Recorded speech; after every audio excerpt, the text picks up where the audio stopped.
Oh, hey, Critic. Merry Christmas Eve. So merry about it. I have just seen the absolute worst holiday special of all time. Santa Zombie Eats Jesus? Worse. It's so bad I haven't slept in nights. It's kept me awake throughout the entire season. If I'm not careful, I might start hallucinating. Hey, Critic. Who are you talking to? You got any NyQuil?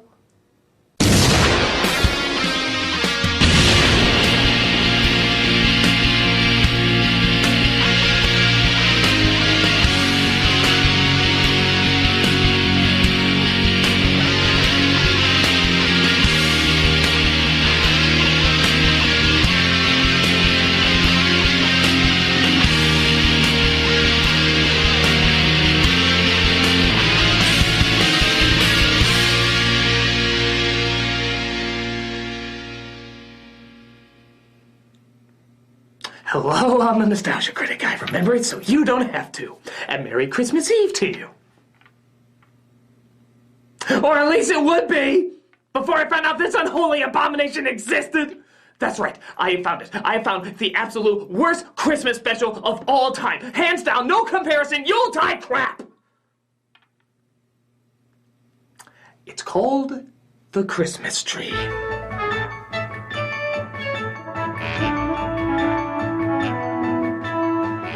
It's unlikely you've ever heard of it, but it's getting more and more of a following as, you guessed it, the worst holiday special ever made. Its acting, atrocious. Its animation, beyond cheap. Its story? What brain operated by a dead hamster on a broken spinning wheel would be fucking stupid enough to greenlight this shit? It might be the only Christmas special where literally everything about it was done completely 100% wrong. And I mean everything. There are no words to describe how bad it is, it just has to be witnessed. And that is why you are here, isn't it? You are interested in the unknown, the mysterious, the unexplainable. That is why you are here. And now, for the first time, we are bringing to you the full story of what happened that fateful day. We are giving to you all the evidence based only on the secret testimonials of the miserable souls who survived this terrifying ordeal. The incidents, the places. My friend, we cannot keep this a secret any longer. Let us punish the guilty. Let us reward the innocent. My friend, can your heart stand the shocking facts about the Christmas tree? Let's find out. It opens with a cliched narrator reading a cliched book that looks more like a dictionary of Tetris pieces than legible literature. Our story takes place in an orphanage with some children and a pine tree. The orphaned children lived under the control of the evil rules of a lady named Mrs. Mavilda. Ah! Movement! The little ones were always... Oh, I'm sorry, that so rarely happens in this special. The children never had toys, new clothes, or anything. But they had a friend. The pine tree they named Mrs. Hopewell. Yes, Hopewell, because the kids believed that the tree was magical. The kids were obviously exposed to too much car exhaust to imagine such a non-imaginative idea. She had a pretty dress with bows and lace and a new pair of pants and a sweater to put on whichever child she was going to show off to the mayor. This way, every time the mayor came by, he always thought that Mrs. Mavilda was taking good care of her children. A thorough inspection, as you can see, accompanied by the fact that direct deposits and business checks have now been replaced with big bags of money. Hey, who needs a paper trail when you have millionaire duck currency? Mrs. Mavilda would immediately take off the child's clothes and put them away in a closet for the mayor's next visit. Poor children. Well, you're not making the situation better by uncomfortably holding on their naked bodies like that. Thank you. So Mrs. Mavilda bets all the money she has on poker games with her friends, and the kids continue to suffer for it. She doesn't even let them feed the street dog named Licorice, as she tries to have the pound take him away.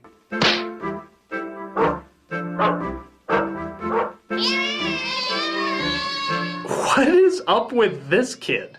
The other children are at least clapping and cheering, but he's just rocking his head like a psychopath. Play some heavy metal music over that. I like dogs! Later on, we see a family moves into town and is looking for work. So they go to the mayor which doesn't really seem like his jurisdiction, but again, he keeps his bank account in money bags. And he tells him that the husband can work at the lumber mill, but has to live in the boarding house without his family. However, he offers the family a chance to live at Chateau de Fuckhole, where Mrs. Mavilda will take the mother, named Judy, in as an assistant. Come from the mayor's. I know. I'd better go now. Take good care of yourself and the children, Judy. I will be back before Christmas. Wow, David Duchovny on Quaaludes could show more emotion than that. Goodbye, children. Be good. I'm gonna check with the doctor and see if I'm clinically still alive. Can we go now? So Mrs. Mavilda explains that Judy's kids have to be treated the exact same way as the other kids. They're going to stay with the other children and under the same rules and regulations. I'm sorry. Come, children. Follow me. Another thing. You have to get... The hell was that? Come, children. Follow me. Another thing. I apologize. Sometimes my other personality interrupts me. No, I don't. Shut up, whore! This is going to be your bedroom. I don't want to hear anybody crying around here. And most of all, no pillow fights. You understand? Because if you think that you're not going to be punished because you have your mother here, you're going to be mighty disappointed. I'll get you, my frozen, awkwardly blinking pretties, and your repeated 2 frames of animation, too. So Judy's kids try to see if they can fit in with the other children.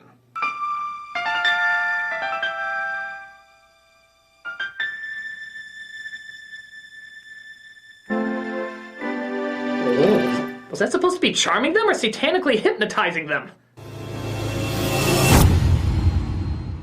But their creepy-ass smiles seem to win them over, and they start to know each other better. The teddy bear has only one arm, but my mom says Santa will bring a new arm for him. What? Not when you go through the window. Cos'è che avresti detto, scusa?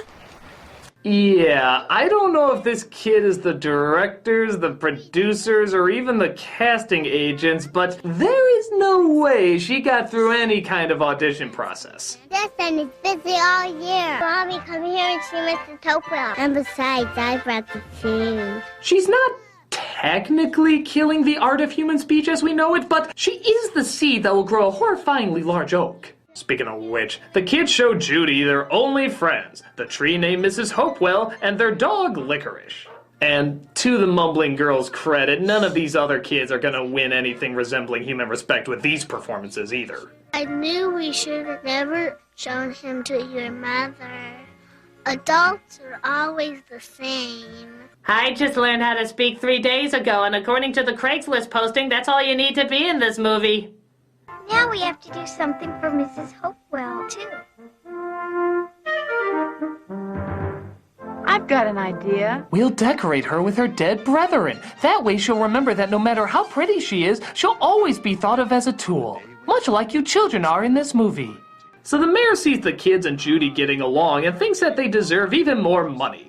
This year I've collected more money for the children's Christmas. I've got enough money here to get the children new clothes. And still some left for their Christmas. Did he just have a Vietnam flashback for a second? I've got enough money here to get the children new clothes. And still some left for their Christmas presents. Here you go, Mrs. Mavilda. Here's the 2 bags. My God, he didn't even give the amount. He just said 2 bags. I don't even think he measures the money in terms of numbers. I think he literally measures it in bag size. Mr. Mayor, this check says it's for 2 money bags. That's right, 2 whole money bags. Mr. Mayor, I'm gonna need an exact amount in order to accept. I use money bags! Okay, we'll take the money bags. Very good. Now, if you'll excuse me, my ride is waiting for me.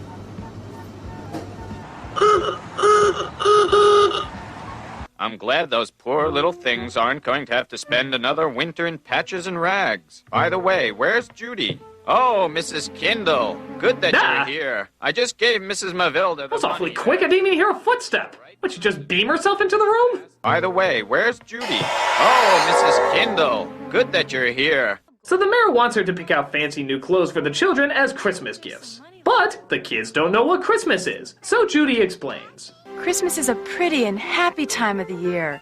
A time when people get together. Friends with friends, children with their parents and grandparents. Ex-nay the errants pay, orphans, eh?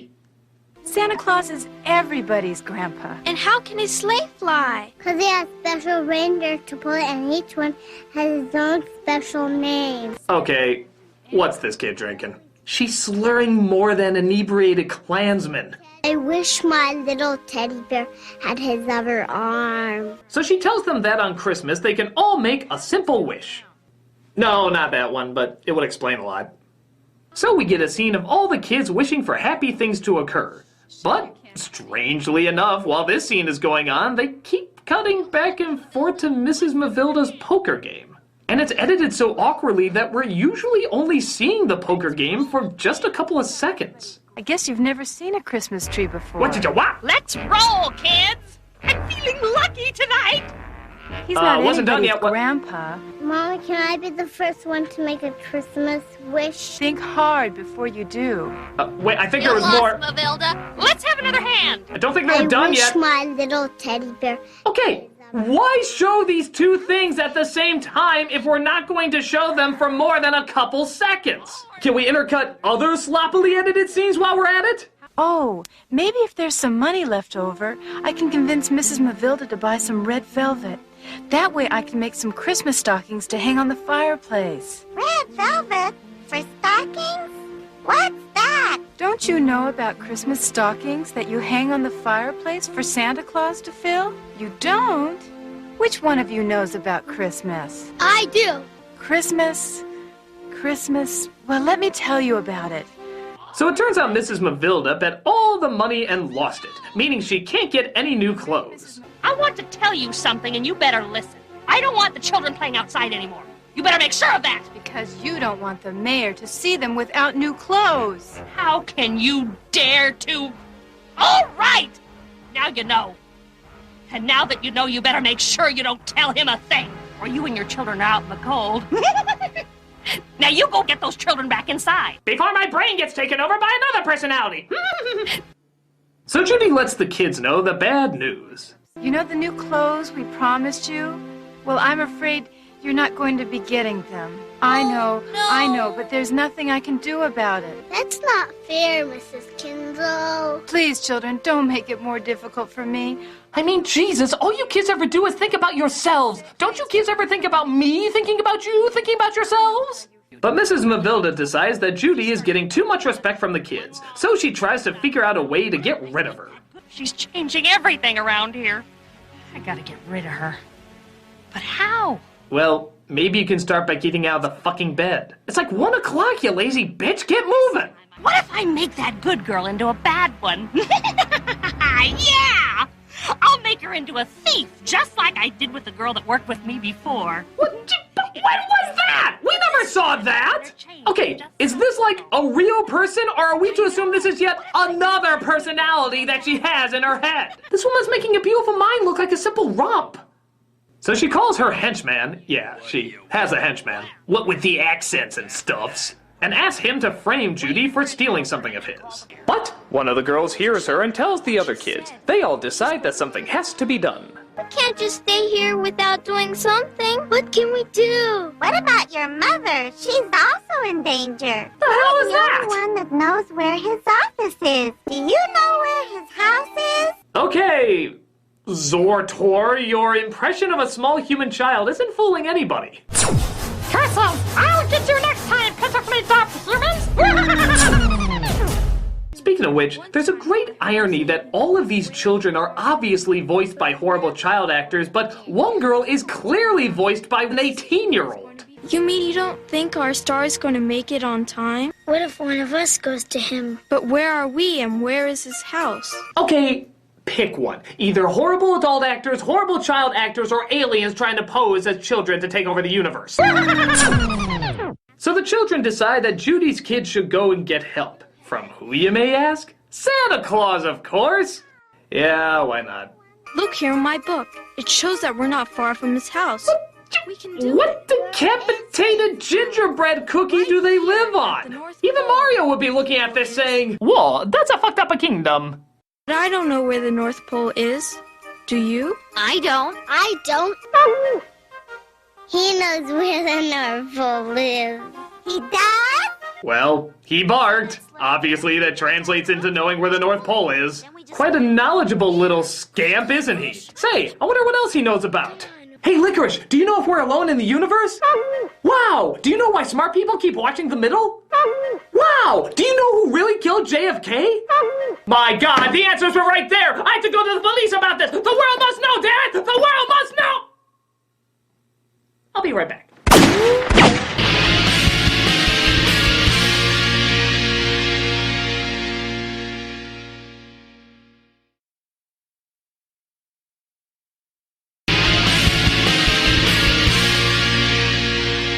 So Judy's kids go with Licorice to find the North Pole. Don't be mad, Pappy. I just had to come. She's down there, kid. You're staring at nothing right now. Please look down. Please look down. Please look down. There you go. But they come across some troubles on their search. Like Baloo from the Jungle Book. Bare necessities! Your asses are my recipes! The simple bare necessities of death!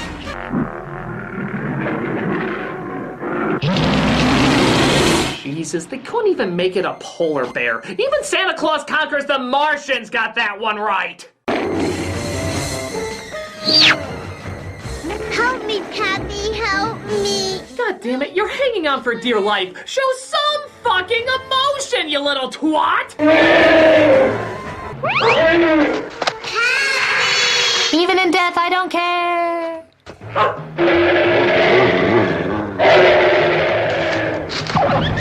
In hindsight, I am a pretty dumb bear. Lily! Lily! Lily! Lily! Where are you? Where'd you go? Oh, Jesus, kid. Will somebody just try? Somebody? God! I'll juggle porcupines with my butt cheeks if I could just get one production assistant, or a cast member, or the director, or somebody just to say, maybe, fucking maybe, we should do that take again! Jesus hates Jesus! Can we just get somebody with some goddamn emotion? Get out! Pack your things right now! You're fired! Christ! Get out!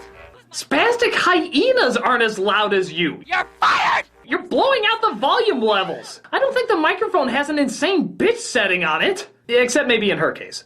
Frank? Do you still have that electric chainsaw of yours? So Mrs. Mavilda calls her henchman to cut down the tree. Oh, sorry, Mrs. Hopewell. They've established such a strong presence with her, I'm surprised I forgot. As the kids go out and try to stop them. Nobody cuts Mrs. Hopewell until we talk to the mayor. Show them the saw! Whatever you say, ma'am.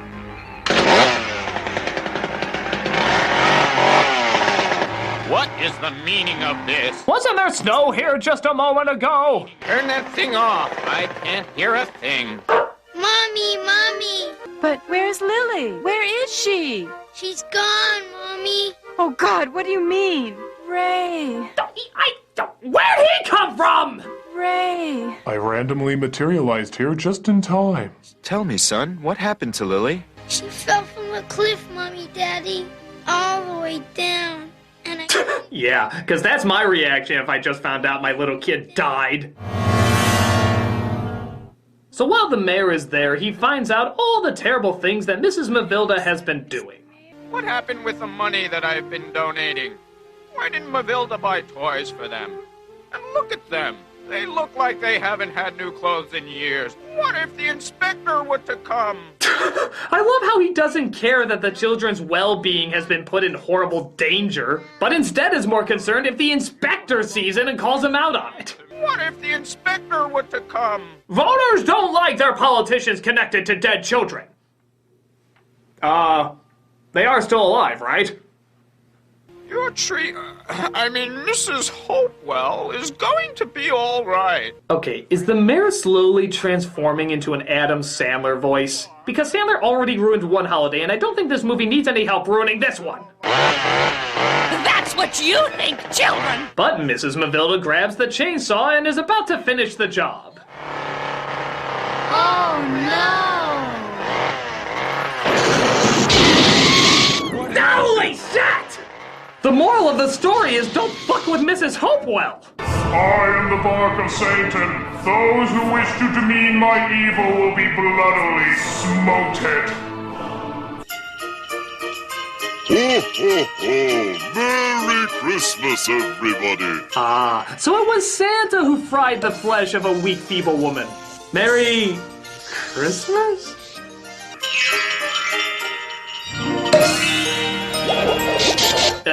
I think those lights are supposed to actually be on the tree and not a little to the left of the tree, but I guess it's the thought that counts. And clearly none of that went into this at all. Mommy! Oh, Lily, I'm so glad to see you. I missed all of you, Yeah. Mommy. And the disturbing Santa Cocat agrees. Look, Santa's leaving. Peace be with you all. What's this shit on my shoulder? Oh, I guess it does that. Okay. Have a Merry Christmas and a Happy New Year. Yeah, creepy voice Santa has no time for individually visiting houses anymore. He just sort of air bombs gifts now, in the hopes that whoever picks it up in the morning will like it or some crap. So everything seems to end happily. Look, even Mrs. Mavilda somehow got out without a scratch on her. How the flying fuck do you do that? And Mrs. Mavilda, well, Mrs. Mavilda, she's going to be all right. From what I've heard, she went back to work in the orphanage as Judy's assistant. True that lightning fucked with her head and she constantly pisses her pants and calls herself the chicken god, but aside from that, she's gonna be all right. Well, don't worry about Mrs. Mavilda. She's good now. She learned that you always win when you are good. Merry Christmas, everybody. Oh, and I suppose that's your half-assed little message at the end, right? Yeah, no, it's good. It's really good. Really good. I like it. You did a good job. You did a good job, Special. It was. It's only 45 minutes. It felt like an eternity, but you did good. I just so love it. I did everything. All the characters, everything about it was so good. I just love it. You did so good. I just love it. You did so good. Everything. I love it. It's just so funny. I just love the Christmas tree. Oh, get out of here. Fuck you! Do I even need to say what's wrong with it? Not really. It's pretty obvious. Horrible acting, horrible writing, horrible directing, and horrible animation. But here's the thing. A lot of people are saying this is the animated equivalent of The Room. One of those films that's so hypnotizingly bad that it's actually good. And in some respects, they're actually kind of right. This can be very entertaining to laugh at and make fun of. Everything is so awkward and strange that you can't help but burst out into hilarity. But the problem is, it's a Christmas movie. Christmas. Really think about that. This is the season where even the worst holiday specials at least try to give something either entertaining or heartfelt because they feel they owe it to such a beautiful time of year. And what does this film end up giving us? You always win when you are good. Yeah, this is the holiday where charities all over the world go up.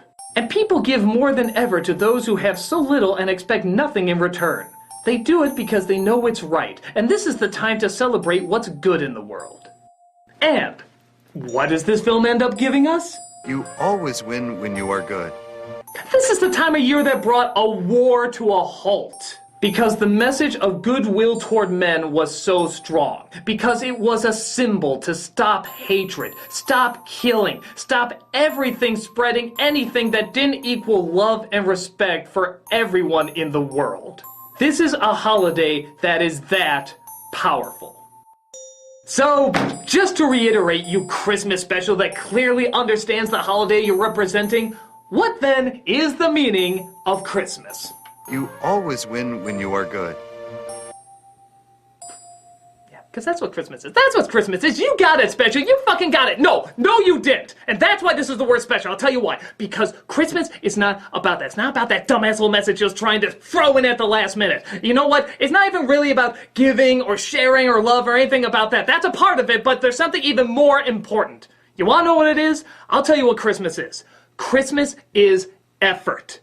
It's putting effort into that kindness. It's putting effort into that sharing. It's putting effort into that loving. Because anyone can just give something. Anyone can just buy something, whether it costs $1 million if you're rich or nothing if you're poor. But by God, it's the effort you put into it. If you got something someone really wanted, then that's effort. Or if you made something that somebody didn't even know they wanted, that's effort. That's loving. It's putting the effort into that stuff. And that's something that's clearly not in this special. They just slapped it together, didn't give a shit, and you can't do that on Christmas, man. You have to try. You have to try to make this stuff good, because that is what we're trying to do. It's about putting effort in something that's even bigger than yourself. Because when somebody comes up to me and wishes me a holiday from a religion maybe I don't celebrate, if somebody said Happy Hanukkah to me, I'd wish Merry Christmas back. You know what? We'd be fine with it. You want to know why? Because we're both sharing something that we believe is bigger than ourselves. That is putting effort into that. That is celebrating something that's wonderful and loving and unbelievable. It's putting that effort into Christmas, into sharing something so great and fantastic. Let me show you something. Follow me, Mr. Cameraman. Follow me. You know, it is all about effort, because that is what we're trying to do here. We're trying to all come together so that we can celebrate and put that effort into everything that is good with the world. Like these people right here. Look at how much effort these people put in all the time. Unbelievable. Come here, you guys. These are people that work behind the scenes, in front of the scenes, all the time. They do such a good job. Guys, you've been doing so great. You got that guy with the glasses audience watching right now. Is there anything you would like to say to him this Christmas Eve? God bless us, everyone. Merry Christmas, Mr. Potter. How about you? You got a movie quote? Not really. But as we approach the new year, just know that we always want to get better and don't get drunk. See, that's effort. Whether it be just a movie quote that means a lot to them or, something very sincere, that's effort. I love you guys. You guys are awesome. But it doesn't stop there, because we keep going out here showing more of the effort, more of the... It's about this guy. Christmas is about this guy right here. That's right, the cameraman, my brother Rob. He's been working so hard. Hey, no, stand up, come on. You've been working so hard. You got everybody watching it right now. Anything you want to wish people this Christmas? Merry Christmas? Oh, come on, you do better than that. Come on. And Happy New Year. Come on, bigger than that. You filthy animal. Oh, for God's sake, you can't think of anything better to say on Christmas Eve? Okay, fine. It's a little hard to get into the Christmas spirit with the way it's been over-commercialized and stuff, but really when you think deep about it, Christmas is not just a bunch of things that you buy, it's about an attitude, a spirit, something you carry with you in your heart.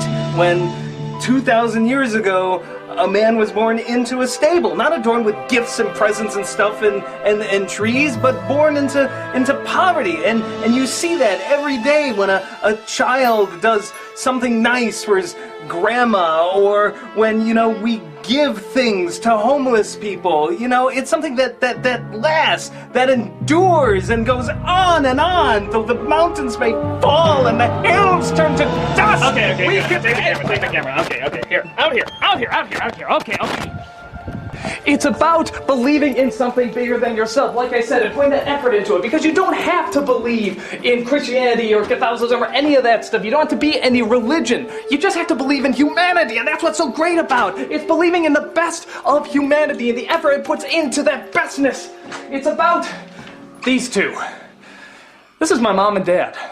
They put so much effort into raising me, because they are so awesome that way. This guy joined the Navy so he could help support and raise us, and my mom, she was gonna be an opera singer. But she had 2 kids and said, you know what, I'm gonna spend my life dedicated to that. And that is so unbelievable, and that is Christmas. There's such goodness. There's such goodness in these people. So, Dad, you got so many people watching right now. Is there anything you want to say to that guy with the glasses audience on Christmas Eve here? Merry Christmas to all of you. And most importantly, remember, we have lots of merchandise in the Channel Awesome Country Store. 15% off if your name rhymes with Walker. It's going to be really... That's the kind of ham he is. That's the kind of guy that my dad is. You can see where I got my terrible sense of humor, but nonetheless, he has spent... come on. But nonetheless, he has worked so hard to raise us, and he has just been so positive, so upbeat, and I love my dad. And Mom, I got a question for you. It's a question I really wanted to say for you because you're so loving and you're so heartfelt and everything. There's a lot of people out there who don't associate Christmas with the best stuff. Maybe they don't have many friends or much family, and maybe they're spending it alone, or maybe they associate with a bad time. There's so many bad things that happen out there, and Christmas is such a good time. And I know you feel it, you feel like I feel it. What can you say to people out there who are not having such a good Christmas? This is the time of year to reach out to someone else who is lonely or is having a hard time and do something nice for them, because when you do that, you will feel less lonely inside of yourself as well. It's a perfect time of year to do something for somebody else and think of others. That's really nice, Mom. Thanks so much. This movie sucks balls, but I love you. Merry Christmas. Merry Christmas! Merry Christmas!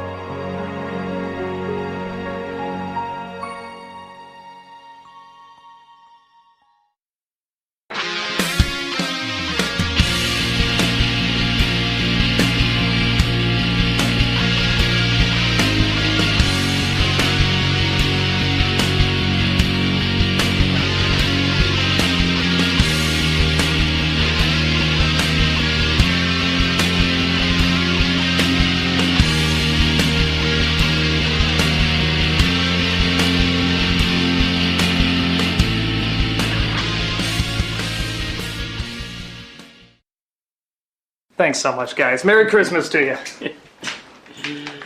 Who the hell was that?